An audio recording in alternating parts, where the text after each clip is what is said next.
Chapter 25. The Death of Abraham. Abraham married another wife, whose name was Keturah. She gave birth to Zimran, Jokshan, Medan, Midian, Ishbak, and Shua. Jokshan was the father of Sheba and Dedan. Dedan's descendants were the Asherites, Letushites, and Leumites. Midian's sons were Ephah, Epher, Hanok, Abidah, and Eldah. These were all descendants of Abraham through Keturah. Abraham gave everything he owned to his son Isaac, but before he died he gave gifts to the sons of his concubines and sent them off to a land in the east, away from Isaac. Abraham lived for 175 years, and he died at a ripe old age, having lived a long and satisfying life. He breathed his last and joined his ancestors in death. His sons Isaac and Ishmael buried him in the cave of Machpelah near Mamre, in the field of Ephron son of Zohar the Hittite. This was the field Abraham had purchased from the Hittites, and where he had buried his wife Sarah. After Abraham's death, God blessed his son Isaac, who settled near Beer-lahai-roi in the Negev. Ishmael's descendants. This is the account of the family of Ishmael, the son of Abraham, through Hagar, Sarah's Egyptian servant. Here is a list by their names and clans of Ishmael's descendants. The oldest was Nebaioth, followed by Kedar, Adbeel, Mibsam, Mishma, Duma, Massa, Hadad, Tema, Jetur, Naphish, and Kedemah. These 12 sons of Ishmael became the founders of 12 tribes named after them, listed according to the places they settled and camped. Ishmael lived for 137 years. Then he breathed his last and joined his ancestors in death. Ishmael's descendants occupied the region from Havilah to Shur, which is east of Egypt in the direction of Ashur. There they lived in open hostility toward all their relatives. The births of Esau and Jacob. This is the account of the family of Isaac, the son of Abraham.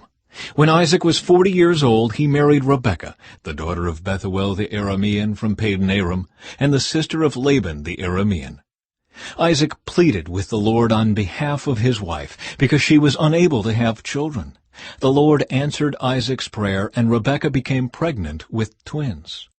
But the 2 children struggled with each other in her womb, so she went to ask the Lord about it. "Why is this happening to me?" she asked.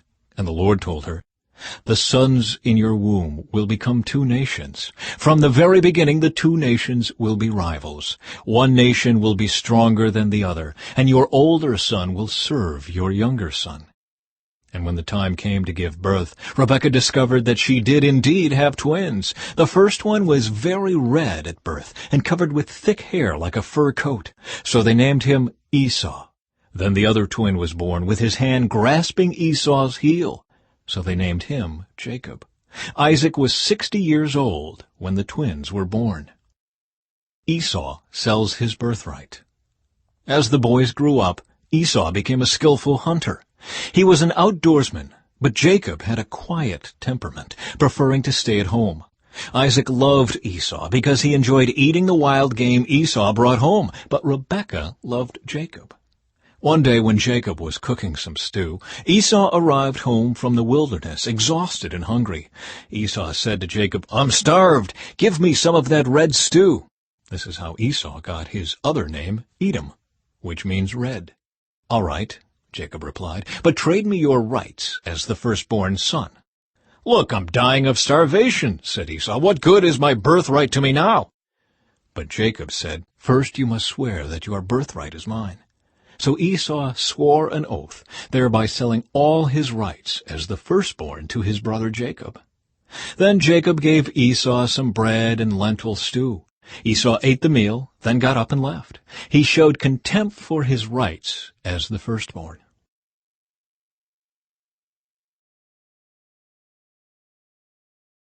Chapter 26. Isaac deceives Abimelech.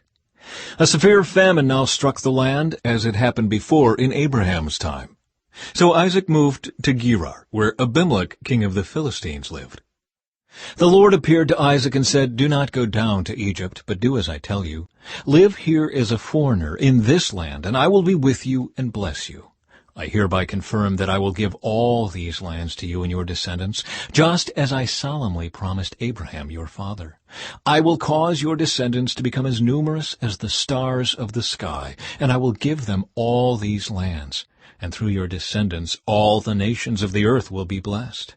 I will do this because Abraham listened to me and obeyed all my requirements, commands, decrees, and instructions.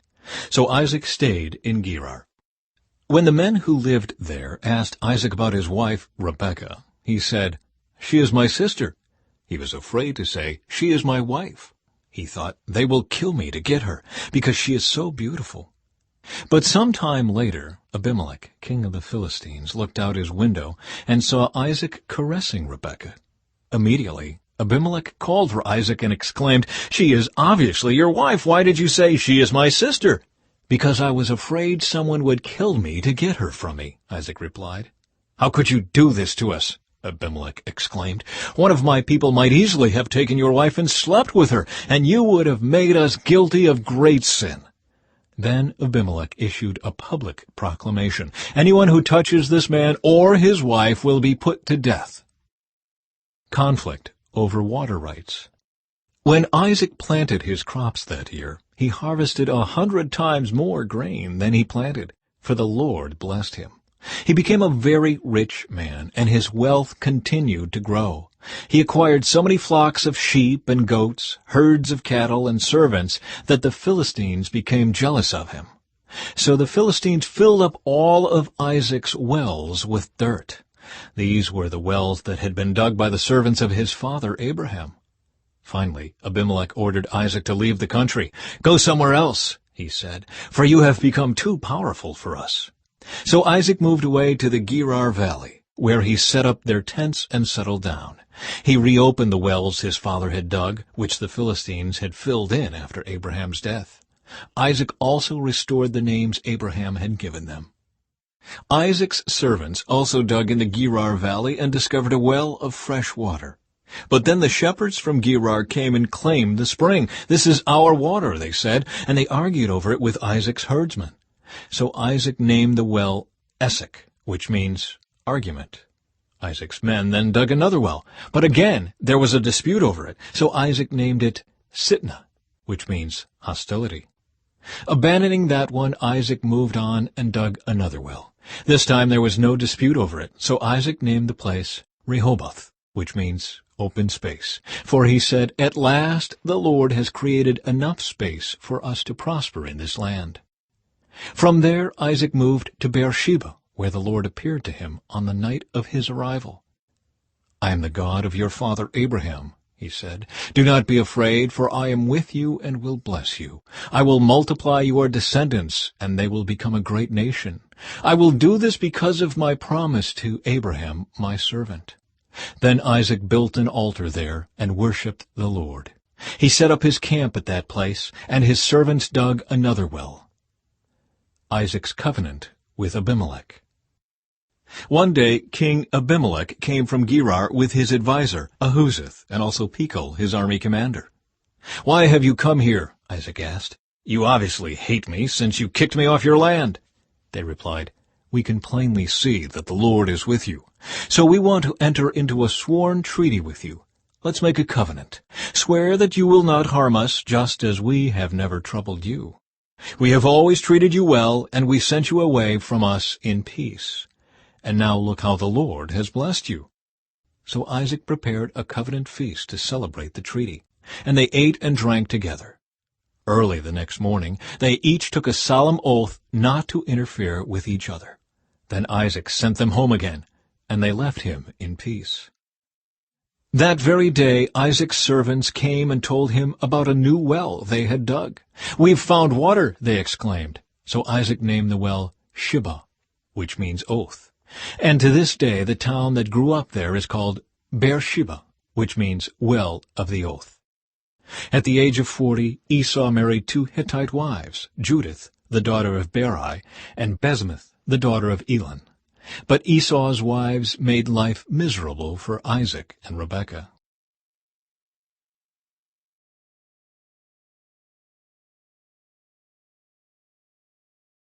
Jesus called his 12 disciples together and gave them authority to cast out evil spirits and to heal every kind of disease and illness. Here are the names of the 12 apostles. First, Simon, also called Peter. Then Andrew, Peter's brother. James, son of Zebedee. John, James' brother. Philip, Bartholomew, Thomas, Matthew the tax collector, James, son of Alphaeus, Thaddeus, Simon the Zealot, Judas Iscariot, who later betrayed him. Jesus sent out the 12 apostles with these instructions. Don't go to the Gentiles or the Samaritans, but only to the people of Israel, God's lost sheep. Go and announce to them that the kingdom of heaven is near. Heal the sick, raise the dead, cure those with leprosy, and cast out demons. Give as freely as you have received. Don't take any money in your money belts, no gold, silver, or even copper coins. Don't carry a traveler's bag with a change of clothes and sandals, or even a walking stick. Don't hesitate to accept hospitality, because those who work deserve to be fed. Whenever you enter a city or village, search for a worthy person and stay in his home until you leave town. When you enter the home, give it your blessing. If it turns out to be a worthy home, let your blessing stand. If it is not, take back the blessing. If any household or town refuses to welcome you or listen to your message, shake its dust from your feet as you leave. I tell you the truth, the wicked cities of Sodom and Gomorrah will be better off than such a town on the judgment day. Look, I am sending you out as sheep among wolves. So be as shrewd as snakes and harmless as doves. But beware, for you will be handed over to the courts and will be flogged with whips in the synagogues. You will stand trial before governors and kings because you are my followers. But this will be your opportunity to tell the rulers and other unbelievers about me. When you are arrested, don't worry about how to respond or what to say. God will give you the right words at the right time. For it is not you who will be speaking. It will be the Spirit of your Father speaking through you. A brother will betray his brother to death. A father will betray his own child. And children will rebel against their parents and cause them to be killed. And all nations will hate you because you are my followers. But everyone who endures to the end will be saved. When you are persecuted in one town, flee to the next. I tell you the truth, the Son of Man will return before you have reached all the towns of Israel. Students are not greater than their teacher, and slaves are not greater than their master. Students are to be like their teacher, and slaves are to be like their master. And since I, the master of the household, have been called the prince of demons, the members of my household will be called by even